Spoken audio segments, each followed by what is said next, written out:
और उसके चेहरे पर ऐसी अद्भुत मुस्कान थी कि कर्नल हंटर पल भर के लिए अपनी वैज्ञानिक सोच भूल गया। लेकिन इससे पहले कि कर्नल कुछ सोच पाता, वह लड़का बीच रास्ते पर बैठकर जोर-जोर से मिट्टी खाने लगा।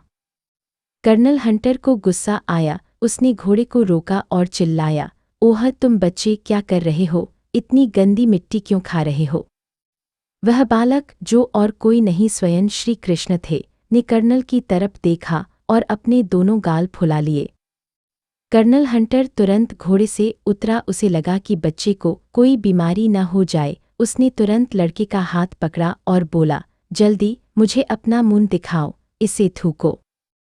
श्री कृष्ण ने एक छोटी सी शरारत भरी हंसी के साथ धीरे से अपना मुंह खोला। जैसे ही कर्नल हंटर ने उस छोटे से मुख के भीतर झांका, उसकी तर्कशीलता, उसका अभिमान और उसकी सारी वैज्ञानिक समझ एक ही पल में ढह गई। उस मुख के भीतर उसे धूल और मिट्टी नहीं, बल्कि संपूर्ण ब्रह्मांड का दर्शन हुआ।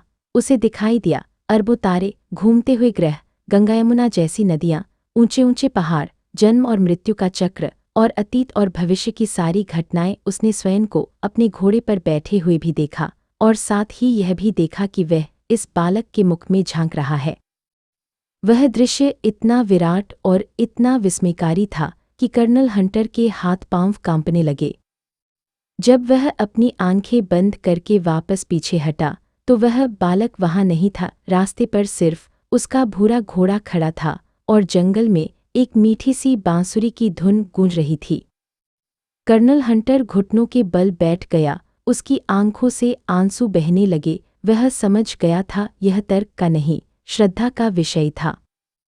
जब वह उस गांव के मुखिया के पास वापस गया, तो उसने कुछ नहीं कहा, बस मुखिया के चरणों में सिर झुका दिया। मुखिया ने प्रेम से उसके सिर पर हाथ रखा और कहा, क्या आपको सबूत मिला साहब?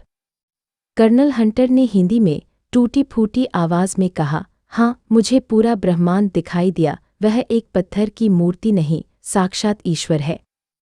और उस दिन से कर्नल विलियम हंटर ने अपना अभिमान त्याग दिया और वह श्री कृष्ण का एक महान भक्त बन गया।